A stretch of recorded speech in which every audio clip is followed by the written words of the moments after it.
Well, we have a good show for you today. Welcome into this Tuesday edition of First Take. Timbaland will join us later on. Looking forward to that. And the NBA is back. So much to get into. As always, your boys, both in the house, Skip Bayless, Stephen A. Smith. I'm Molly Karam. Gentlemen, good day. Good morning, Molly. How are you? Molly, I was forced to share a makeup space with Stephen A. Smith, the biggest diva at Espn. This morning, I was forced out of my space into his. I walked into the bonding situation. It completely disrupted my flow, and I'm completely out of sorts. I got no shot today. He walked into the makeup room and was upset that other human beings were there because he's used to having the whole room Can you to blame himself. him? They're going to call me a diva. Too. I get you got to be crazy. What's up, big boy? All that? What's up? We got to shake. Yes, sir. All right, here we go. Let's make it happen. All right, let's work. We'll get right into the story. Everyone is talking about Greg Hardy. Now, we just heard Jason Garrett say it wasn't the time or place, but Hardy will not be punished for berating the Cowboys special teams coach. Skip, how do you feel about this? Before I launch, let me first say that, once again, Jerry Jones has become the biggest and easiest target in all of sports thanks to this Greg Hardy incident. And just for the record, I think so far, up to this moment, Jerry Jones has been very unfairly condemned over the Greg Hardy incident because he said right after the game, the only time that I know for sure that he has spoken about this, we're waiting for him to speak here today about this incident, he said after the game, I did not see it, but this is what I think in general of Greg Hardy. I think he has been, I'm just paraphrasing Jerry, a leader on this football team. Now, let me restate my position once again. You will reiterate what I did. I said from the start I would not have signed Greg Hardy. I think he's a despicable human being for all that he did and effectively got away with in Carolina. Obviously, his conviction was overturned because when it went to a jury trial, she did not show up, and we presume, and the police indicated, she was bought off. Okay, because of all that, I would have said no. But And I was the first to say, Stephen A., that I was embarrassed and ashamed by the first interview he did when he became eligible, during which that interview he showed zero remorse. And as you all remember, given his past, he made a very insensitive remark about Tom Brady's wife. Yes. But bottom line, now that he is a Cowboy, and I am obviously a Cowboy fan, I said I will root for him as part of my Dallas Cowboys. I do not believe, off what I saw the other night, that he deserves to be fined or suspended or in any way further punished over what happened, because I did not think it was that big a deal. I simply thought the way Jason Garrett did, and I was happy Jason amended his stance of the other night, in which yesterday Jason Garrett said, look, I appreciate, I'm paraphrasing again, I appreciate the passion, the rage to win, but he has to learn to channel it in different ways. And obviously, as I said yesterday, you cannot unleash into the middle of a special teams huddle in which they are trying to prepare for how they are going to return the subsequent kickoff. So I said, I'm okay with the passion. I'm not okay with the win that he showed it. Obviously, Greg Hardy works better on a team that is winning football games. He's much easier to manage, control, coach when you are winning. He can turn into a bigger and bigger problem if you keep losing, and they very well might keep losing, so that problem may increase. But when Stephen Jones said yesterday on his radio show that they're already thinking about signing him for the long term, I got no problem with that. You know why? He can play. And again, that rage to win, it translates into sacks. He has 3 so far. I'm sure he'll have more before this season is over. So long term, I'm going to say this one more time. Jerry Jones is not running a church league football team.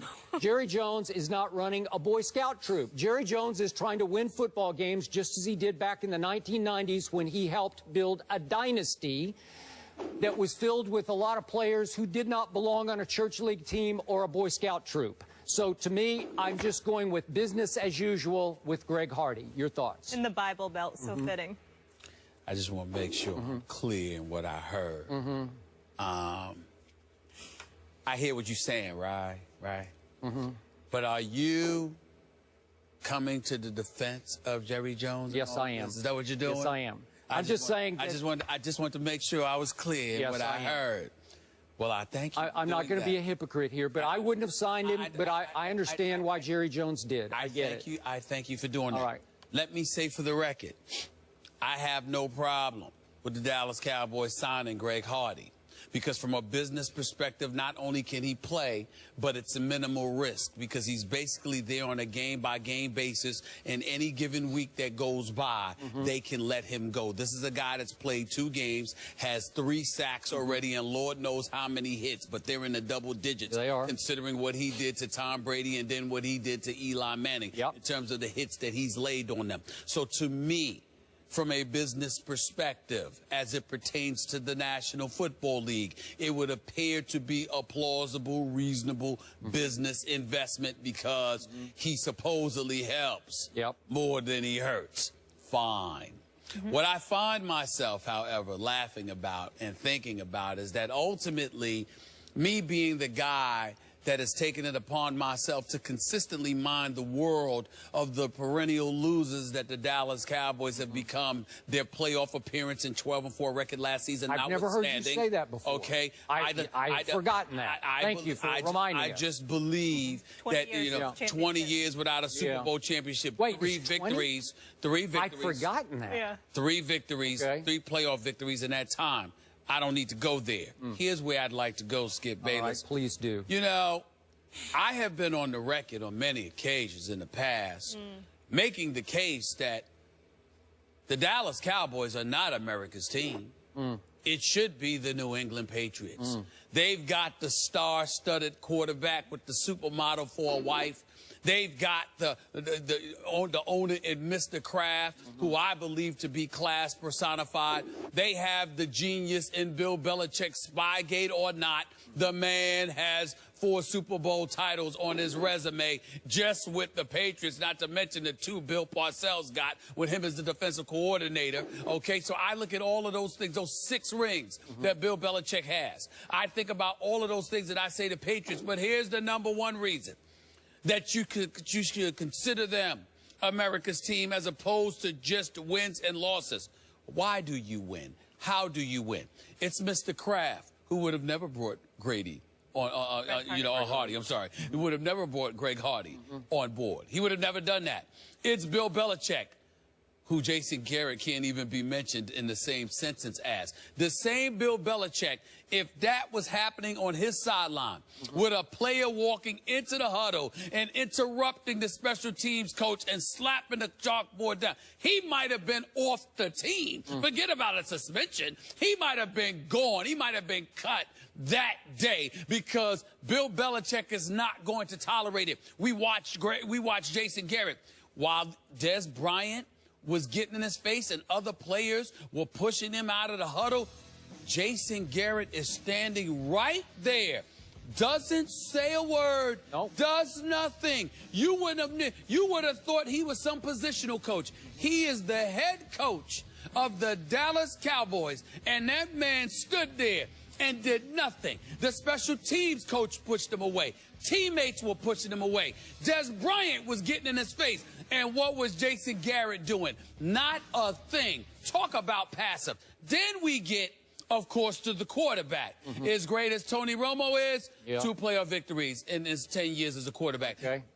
All right, Tom, you can't use the excuse, oh, well, this guy was a first-round pick, but look at Tony Romo. No, Tom Brady was no first round, no second round, no third round, no fourth round. This is Tom Brady we're talking about here, who's one of the greatest, most epic stories in the history of sports annals, considering where he came from and to where he is today. So when you look at all of those different things, you, Skip Bayless, who is the cowboy lover that you are, even though you did pick the Patriots, even though I know you love some Tom Brady. Yes, I but do. the cowboy lover that you are, to sit there with that face of yours, with that grin on your face, knowing that you root for your Cowboys, knowing your standard of excellence, and how the Cowboys do nothing to live up to what you proclaim to be the case. I would dare make the argument right here on First Take that the great Skip Bayless should be absolutely positively ashamed of himself. You should be just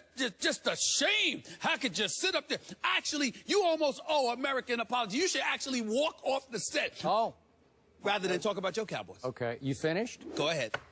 Now, America, could I have my camera? Thank you very much. Go ahead. Take America, you know and I know how ashamed that man should be of the argument he just made. Why? I'm going to turn my attention to that man. Why should I be ashamed? Ashamed? First of all, let's do this two-pronged here. Okay. The first prong is what Jerry Jones accomplished as the general manager of the Dallas Cowboys back in the early 1990s when his team should have won 4 straight Super Bowls, did win 3 out of 4. Remember those days? Yeah, it was a long time ago, but it's all right. That team was built on sort of a foundation of lawbreakers and troublemakers. What was the key move that Jerry Jones made? He went and traded for a Charles Haley, who was deemed too hot to handle in San Francisco, way more trouble than he was worth, and brought him to Dallas, and that was the catalyst that prompted 3 Super Bowl victories. He was the key piece that they added. Remember what Michael Irvin used to do? For the 3? Yeah, they won. I mean, that last one, I remember a guy named Prime Time, Deion Sanders, that had something to do with that one. The pass rusher, the difference maker on all 3 of those teams was Charles. Well, they lost to San Francisco in the NFC Championship game. Barry Switzer's first year. I said they won 3 out of 4, but they should have won all 4. But what I'm saying to you is that I think getting Prime Time ensured the third. That helped with the last one. The last one. Only the last one. The 4th year. Okay, the last of the 3. Do you remember what Michael Irvin used to do when he was in Dallas? Do I even have to count the ways and all the trouble that he got into? Right. Do you happen to remember Eric Williams and all the trouble that he got into as an all-pro tackle? Keep going. You're just digging yourself a deeper hole. Keep digging. You remember Nate Newton and all the trouble he got into? Keep digging. Mark Tooney and all the trouble he got into? Keep digging. That was that team. Yes. That team was a gladiator team because it's a gladiator sport, and Jerry and Jimmy Johnson said, bring those guys on because all we care about is that they show up on time and they play their back ends off. And they showed up on time and they won. Right. Okay, now let's switch off to the new America's team, according to you. Sure, go. Although the original Tom Brady was actually Roger Staubach, who was every bit of Tom Brady as far as being the perfect role model. Except for when he went up against Terry Bradshaw and the Pittsburgh Steelers. But go ahead. All right. So we look at these New England Patriots under the great Mr. Kraft that you talk about. I have made the case. Yeah, I have made the case on this show that the New England Patriots have actually turned into the Raiders East. That remember the late great Al Davis? That all of a sudden Bill Belichick has turned into Al Davis, taking high-risk characters on, player after player that had gray area background, starting with, how about high-risk Aaron Hernandez? Did they not draft Aaron Hernandez? That's not fair. Oh, it's very fair. There were red flags everywhere about Aaron Hernandez. No, Skip. There were red flags all over him at Florida. Before we move on to other players, don't tell me there were red flags to murder. I mean, come on now. Well, he had been involved in a couple things at Florida that were really iffy. Skip. Okay. Murder. There was no. Nobody saw that. Okay. Not that, Skip. Mr. Kraft oversaw and signed off on the drafting of Aaron Hernandez. We got to start there. How about I think that's wrong. Okay, remember when they brought in Corey Dillon? This is high risk, okay? He'd had all kinds of issues. I don't want to go into all the background. How about Albert Hainsworth? How about Randy Moss, who Al Davis even said, I cannot deal with this guy. He's finished here. He's more trouble than he's worth. And Bill Belichick said, I'll try. I'll try. Can I jump into this? All right. Let's take those things. Here's the difference. I don't have to go player by player. I'm going system by system. I'm just getting started. No, I'm just getting started. Listen to me. I'm going system by system. I'm saying to you, you can bring up any players you want. I remember all about it. Aaron Hernandez, Corey Dillon, Randy Moss. I get all of that. Here's the difference. Those dudes went to a place where an iron fist was present in Bill Belichick. You don't have, I mean, you call Floyd Money Mayweather a pillow puncher. The pillow puncher is Jason Garrett. That's the pillow puncher. I mean, what does he do? I mean, everything, doesn't matter what happens. We've just got to get things together. Okay. No, that's obviously not the right way to do things, and we talked about it, and we'll just move on. That's all he does. You actually look for the owner to speak. The owner has his own radio spot. I got to finish my list real quick. Go ahead. These are high-risk players that they took a flyer on, okay? Right. The Patriots of Mr. Kraft. Oh, please. Brandon Spikes, Brandon Merriweather, LeGarrette Blount, Aqib Talib, wait a second, Dante Stallworth, wait a minute. Alfonso Dennard. They didn't cause trouble with the Patriots. They all did eventually. They all had their little issues. And they were gone when they had them. They were gone. That's the point. Hold on. Okay. Nobody said that the Patriots were devoid of issues. I'm talking about how you deal with the issues. You look at Greg Hardy. I'm not sitting there. I don't know enough about this guy. I know what's been reported. I know what happened in court at the bench trial and then the jury trial. I know about that. You hear about stuff in Carolina. Now you're hearing about stuff in Dallas. But at the end of the day, what it comes down to is that you have an owner in Dallas desperate to win at all costs. Don't you dare mention any Cowboy from the last 20 years in the same breath as Michael Irvin. Don't you dare be that disrespectful, because you told me, and I know this to be true, but you even said to me, Michael Irvin was considered one of the greatest teammates ever. Teammates. These guys. I want him on my team. That's not the question. But the problem is, we don't know that about Greg Hardy. He didn't look like a great teammate. Okay, they've lost 4 straight games, and he fell right into the middle of it. Okay. Let's see what happens if it turns around. Does he become a positive leader? Yep. Okay. And last quick point about I agree with that. America's team. Let's see. And I love me some Tom Brady. Heck, I love the Patriots. But there's only one coach in the National Football League I know got busted for cheating. There's only one that I know of, and his name is Belichick. Am I right? I agree with that. Spygate, busted. I agree with that. But what does this say to you about how great he is even when you catch him cheating? And then he goes out there after Spygate and wins 17 consecutive regular season games after that. They go undefeated in the regular season, undefeated to the Super Bowl. But finally, the man is great. The man is great.